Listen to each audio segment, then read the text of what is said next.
By viewer request, today on Required Viewing, we're covering one of the more obscure of Walt Disney's animated short films, 1954's Social Lion. When an African lion king is captured and taken to New York City, a chance escape drives the lion into a world whose mighty roar overpowers his own.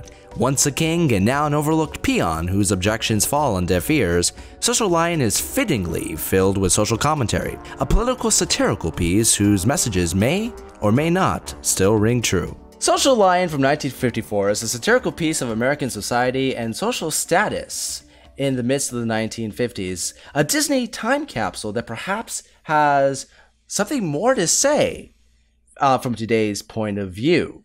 Now, why are we talking about one of the most obscure Disney animated shorts from the 50s? Well, we fight another lion? Oh, blimey out! Oh, hickiness, fickiness, get off me, mother! Well, this short was requested from Facebook from a user named Nick O. Thank you so much for requesting it. We are taking requests, so if you'd like us to cover a movie or a Disney short or practically whatever, let us know in the comments below. But we will draw the line on Debbie Does Dallas, though. That's not happening. Well, Debbie Does Dallas 4. The series really goes downhill after the trilogy is complete. What's a fireball? Your pardon expression. That film had there are like 20 entries in that series. How do you know? Don't answer that. I'm the movie guy. We won't mention what kind of movie. I mean, you do have to. No, let me tell you something. If she's had to do that damn city 20 times, she needs to get out more. No matter how many times she roars or the Social Lion roars, the city just doesn't seem to get it. Dallas is great, but Austin is pretty much around the corner. There's a lot more going on in Austin. Yeah, baby. Oh, wrong Austin. Sorry. Anyway. But getting back to Social Lion, despite the fact that this short is one of the more obscure of the Disney shorts, there is something, as Kyle often says, there's something there. There's some there. Exactly. Yeah, I, that's a great take by you, and not just because you quoted me. But what initially drew me to this short was that it was directed by the great Jack Kinney. He directed many of my favorite Disney animated shorts. In fact, 2 of the 3 Disney shorts that we've already covered on the channel were directed by him. The great Their Fuhrer's Face, and one of our more recent reviews, Goofy How to Play Football. This guy was known for fast, witty, satirical comedy gold. In fact, he in many ways he is unlike many of the other Disney animators in the fact that he practically reaches Warner Brothers level of action and dynamism in his shorts. There are most of them are a joy to watch, and I highly recommend, if you see Jack Kinney or Jack Hanna, another great Disney director, you know you're in for a good time. You know, and I'm gonna quote. I mean, I'm wearing the King Frog hat, so there you go. But I'm gonna quote Aaron Evans from How to Play Football. I'm gonna kind of paraphrase him by saying, like, the hyperbole is there and the subtlety is there in Social Lion to kind of make the satire very effective. 100%. It is very effective. It's very deep, and one can even question how much this would appeal to kids versus adults, and it's something I do want to explore a little bit later in the short, because I distinctly remember watching this short as a kid. Probably the most recent time I watched it was when I bought my Disney Treasures collection, and I thought it was okay, mostly forgettable. I noticed it had a lot of reused animation from the more famous Lambert, the Sheepish lion. The character design is practically the same, and I think it gets overshadowed by that short, which was actually also directed by Jack, the aforementioned Jack Hanna. But there is a lot of social commentary here that I do want to delve into. But before we get into that, Kyle, having watched this now for the first time all the way through, what was your immediate reaction? You know, I like the use of I mean, obviously the use of the lion. He's the thing's called Social Lion. I get it. But it's funny to me how the lion goes from 0 to 60 throughout the movie. Like, where 1 minute he's just there, he's chilling, he's waving, and he's all happy, and then and then he's like, rah, on the turn of a dime. 1 minute he's dancing with a drunk dude at the bar, and the next minute he roars, and you get all the varied reactions. 1 minute people are ignoring him, and the next minute he could clear out a bar full of drunk dudes going, my wife. I didn't know what to make of any of that. That is my favorite, probably my favorite gag in this short. It's a very simple one, but you have to give it credit in the brilliance of its simplicity. My wife. But I think that what jumps out to me about this short from a visual point is that, okay, it's not one of the more brilliantly animated Disney shorts, but it uses its style very, very well. When you take the Lion, who himself has a more traditional Disney animated style, the rounded figure, stretch, and rubbery pose, and then you drop him in minimalistic, contemporary, by 1950 standards, New York, and he immediately stands out as the oddball. Now that is brilliant visual storytelling. They don't have to overuse the already witty narration that they have setting it up. It is, you can sit back, watch it without the narration, immediately be able to tell what's going on just on the conflict of the two animated styles. I think there you kind of explore the difference within the short of oddball versus standout. And with the animation, like, the ostriches and their knees are buckling, and the giraffes are hiding in the clouds because they're so scared of the lion, that works. The thing that I do find fascinating is that you drop this African lion in the middle of the city. Now, the immediate expectation you have, and what the short the way the short subverts said expectation, is that nobody pays any attention to him because everybody is too focused on the social ills of the day. They overlook the real danger pouncing about, roaring about. I mean, this lion roars so much to inspire so little that I feel that he faces what I can only describe as carnivorous impotence. First of all, I don't think Pfizer has a blue pill for carnivorous impotence in the concept that you're talking about here. This twist at the end really builds a foundation for the satire throughout the short. Is at the moment that the lion climbs up the social ladder, gets a nice suit, strolls about town, stops roaring, that's the moment that the 1% suddenly notices, hey, holy fireball, that's a lion. And it's kind of brutal. It is brutal. They persecute and castigate him and lock him up.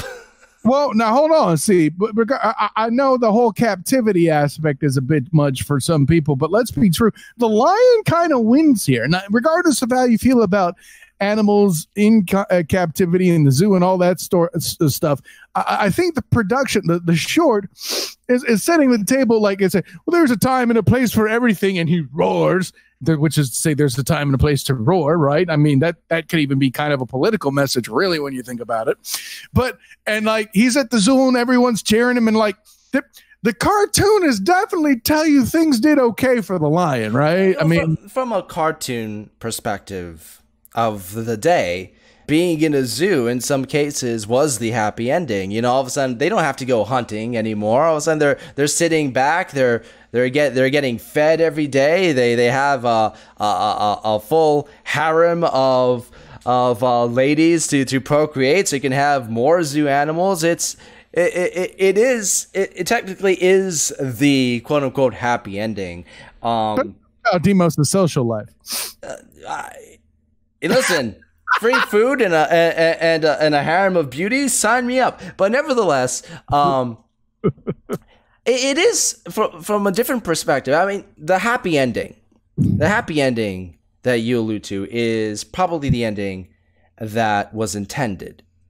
But from a different angle, it does have a little bit of a bittersweet edge to it. And suddenly you have the lion. He is in Africa. He is a lion king, an individual. He gets captured, brought to the United States. He's on the low of the lows. He stands out for being an independent voice through his roar. He climbs up the ladder. he gets castigated. They basically lock him up at the zoo, where you think that he lives a happy life, but at that particular point, he has been forced into the conformity of that said time and place, to be looked at and enjoyed by the humans who want to be frightened, because that is what is expected. And even still, though, it could be argued possibly that he's living like a king. Boom. You're just doing the doom thing so you can give me an editing nightmare. So I can keep dropping the Lion King. Or wait, no. Maybe make it the editing king. Boom. Social Lion is the plight of the unsuspecting refugee in America. I mean, he even gets castigated by the police at one point. I mean, we know the police are the only ones that notice him. True. That's, oh my God, there's messages there we don't need to get into, but and that's an example of reading too much into things. But stop it. But you know what? But it does speak a little bit to the strength of the social commentary, in that even though you may read into some things too much, or from a different perspective was intended, there is a layer of truth there.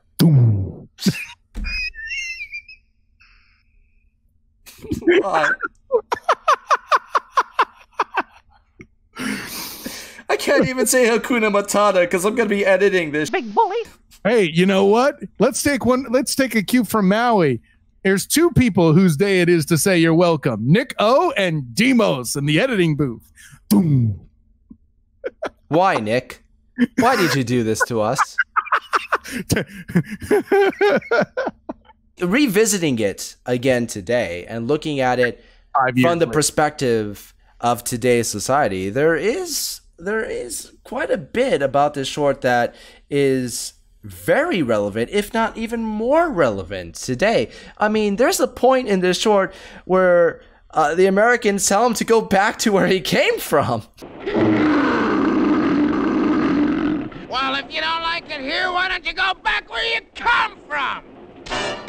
Oh boy, listen, that's a different sort of social lion, Chief. Okay, moving on. And I don't want to delve too far into politics or whether or not you agree with these interpretations, but I think it's something that definitely galvanizes conversation, and it's one of the things that makes this short a little bit more interesting than maybe it even had any right to be. In some ways, I think it's very witty. In some ways, its messaging is brilliant, but it is not as tight as one of Jack Kinney's earlier efforts, such as Victory Vehicles or the aforementioned Their Fear's Face.